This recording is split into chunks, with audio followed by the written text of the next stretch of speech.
சிங்கள மக்கள் சிங்கள சிப்பாய்கள் கூட புதைக்கப்பட்டிருக்கிறார்கள் என்ற உண்மை ஒரு சில காலங்களின் பிற்பாடு நிச்சயமாக வரும். இஸ்லாமிய பக்தர்கள் யாத்திரையர்கள் கைது செய்யப்பட்டு கொலை செய்யப்பட்டு புதைக்கப்பட்டிருந்தால் அதற்கான தண்டனையை யார் அனுபவிக்க போறார்கள்? செம்மணி புதைகுழி விவகாரம் இலங்கையிலே இருக்கின்ற படைகள் என்று நிரூபிக்கப்பட்டால் இலங்கையில் இருக்கின்ற படையை தண்டிக்க அனுரா அரசாங்கம் முன்வருமா?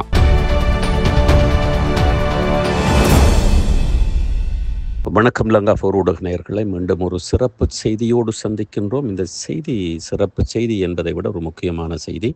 இஸ்லாமியர்கள் தமிழர்களிடையே முரண்பாடா ஒற்றுமையா, அதை தாண்டியும் ஒரு ஒற்றுமை அலை வீசப் போவதாக நாங்கள் இதை ஒப்பீடு செய்து பார்க்கின்றோம். ஆம், செம்மணி புதைகுழி மற்றும் குருக்கள் மடம், இந்த இரண்டு விடயத்தையும் நாங்கள் ஒப்பீடு செய்து பார்ப்பதாக இருந்தால் ஒரு சுருக்கமாக ஆரம்பத்திலே நாங்கள் ஒரு சிறிய செய்தியாக ஒளிபரப்ப இருக்கின்றோம். அதனுடைய தரவுகளை எடுத்து கொண்டிருக்கின்றோம். அதன் பிற்பாடு விரிவான செய்திகள் வரும் என்பதை உங்களுக்கு நாங்கள் குறிப்பிட விரும்புகின்றோம். நம்முடைய யூடியூப் சேனலை சப்ஸ்கிரைப் செய்யாதவர்கள் செய்து கொள்ளுங்கள், பெல் பட்டனை அழுத்துங்கள். உடனடியாக உங்களுக்கு செய்திகள் கிடைப்பதற்கு நமது முகநூல் பக்கத்தையும் லைக் செய்ய மறக்காதீர்கள். அத்தோடு கூட www.lanka4.com என்ற ஒரு பிரமாண்டமான ஒரு வெப்சைட் இணையதளம் இருக்கிறது. அங்கே சென்று அனைத்து செய்திகளையும் வாசித்துக் கொள்ளலாம்.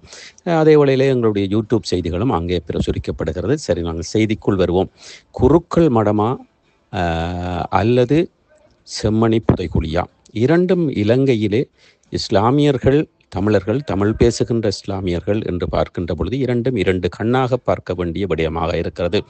குருக்கள் மடத்திலே புதைக்கப்பட்டவர்கள் கட்ச் பெருநாளை கொண்டாடிவிட்டு யாத்திரை முடித்து வந்தவர்களை தமிழீழ விடுதலை புலிகள் கைது செய்து அவர்களை அழைத்து கொலை செய்தார்கள், புதைத்தார்கள் என்று கூறப்படுகிறது. ஏன் அவர்களை கொலை செய்ய வேண்டும்? ஏன் அவர்களை கைது செய்ய வேண்டும்? அவர்கள் என்ன குற்றம் செய்தார்கள்? அதுவும் அவர்களுக்கு தெரிந்திருக்க வேண்டும். கட்ச் யாத்திரையின் பிற்பாடு வருகின்றவர்கள் ஒரு பரிசுத்தமாக தங்களை கழுவிக்கொண்டு தங்களுடைய பாவங்களை கழுவி மக்காவுக்கு சென்று திரும்புகின்றவர்கள் என்று விடுதலை புலிகளுக்கும் தெரியும்.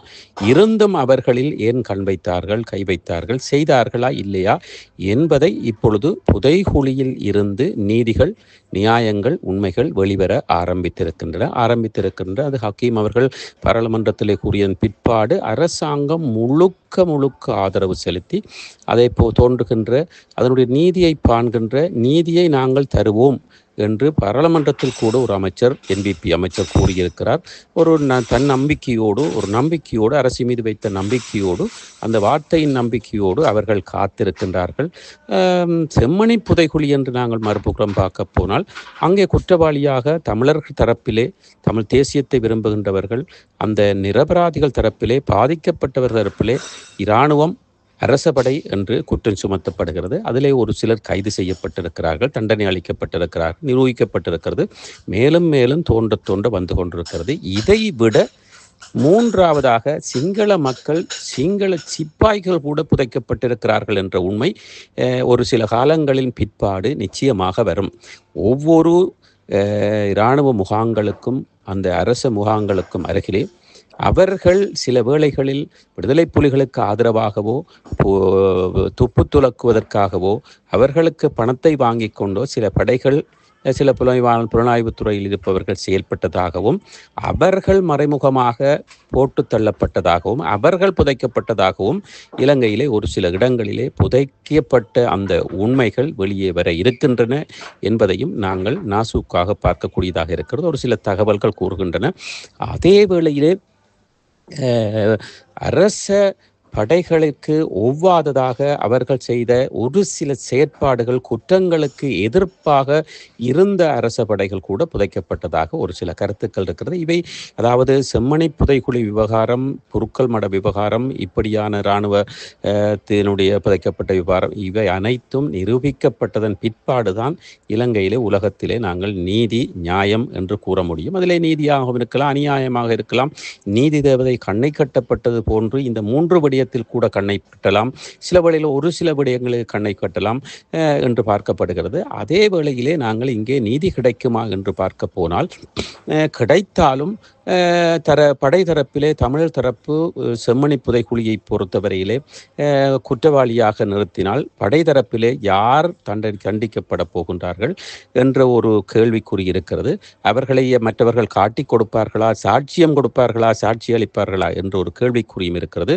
அது நாங்கள் பொறுத்திருந்தான் பார்க்க வேண்டும். அதே வேளையிலே முக்கியமான ஒரு கேள்வி, குருக்கள் மடத்திலே புதைக்கப்பட்ட அந்த கட்ச் யாத்திரை முடிந்து வந்த அந்த இஸ்லாமிய பக்தர்கள் யாத்திரையர்கள் புதைக்கப்பட்டிருந்தால், அதாவது விடுதலை புலிகளால் கைது செய்யப்பட்டு கொலை செய்யப்பட்டு புதைக்கப்பட்டிருந்தால் ஒரு கேள்விக்குறி இருக்கிறது. அதற்கான தண்டனையை யார் அனுபவிக்க போகிறார்கள், யாருக்கு தண்டனையை வழங்கப் போகின்றார்கள்? விடுதலை புலிகள் செய்திருந்தால் நாங்கள் செய்தது என்று இல்லை என்பதை இங்கே நாங்கள் நீதிமன்ற தேவதை போல நாங்கள் கூற முடியாது. இருந்தாலும் நீதி அவர்கள்தான் புதைத்தார்கள், அவர்கள்தான் கைது செய்தார்கள், அவர்கள்தான் இந்த குற்றத்தை செய்தார்களாக இருந்தால் உலக நாட்டிலே விடுதலை புலிகளுக்கு ஆதரவாக குரல் கொடுப்பவர்களும் பிரபாகரனுடைய கொடியை தூக்கி பிடிப்பவர்களும் புலிக்கொடியை தூக்கி பிடிப்பவர்களும் தூவி அமைப்பவர்களும் தேசியத்தை பற்றி பேசுபவர்களும் உள்நாட்டிலேயும் வெளிநாட்டிலேயும் இது குற்றம் நிரூபிக்கப்பட்டால் யார் இந்த குற்றத்திற்கு குற்றவாளியாக வந்து தலையை கொடுப்பார்? நீங்கள் தான் இந்த விடுதலை புலிகள் செய்தார்கள் வாருங்கள் என்றால் யார்? நான் தான் விடுதலை புலி, நாங்கள் செய்தால் நான் அந்த தண்டனை அனுபவிக்கிறேன், நிரூபித்தால் அனுபவிக்கிறேன். யார் வருவார்கள்? நிச்சயமாக வரமாட்டார்கள்.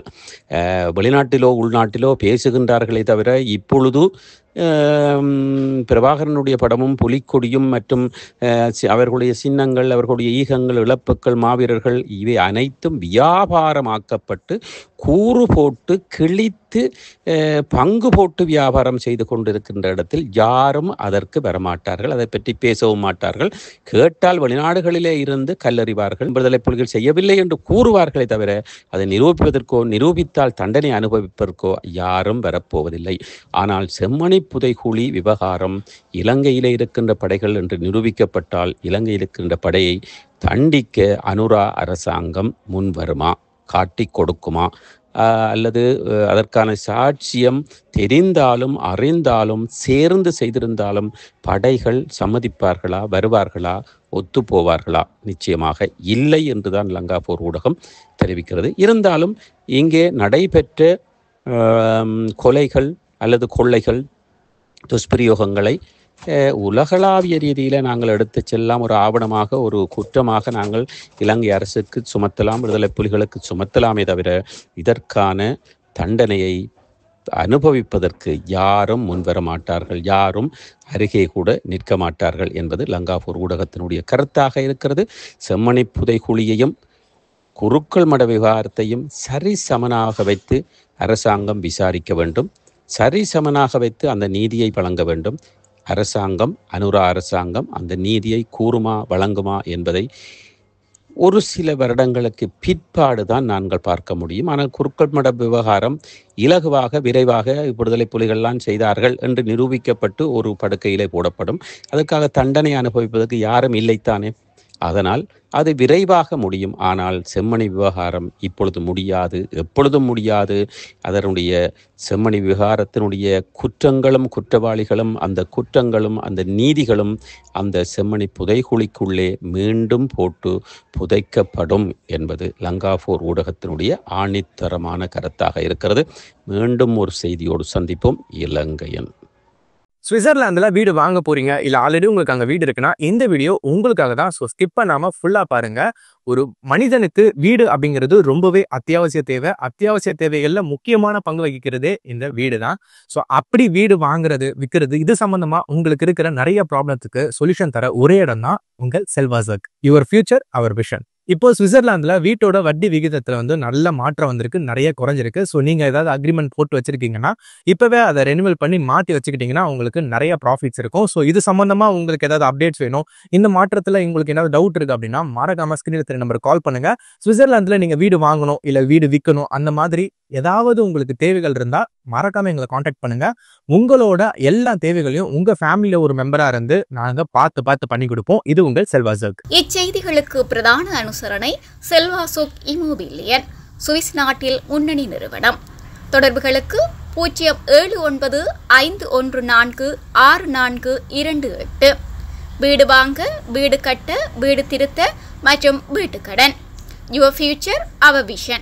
இது போன்ற மேலும் பல முக்கிய சுவாரஸ்யமான செய்திகளை அறிந்து கொள்ள லங்காஃபோ யூடியூப் சேனலை சப்ஸ்கிரைப் பண்ணுங்கள். எமது செய்திகள் உடனடியாக கிடைக்க பெல் பட்டனை அழுத்துங்கள். அத்தோடு எமது செய்திகளை மற்றவர்களும் பார்வையிட ஷேர் செய்யுங்கள். நன்றி.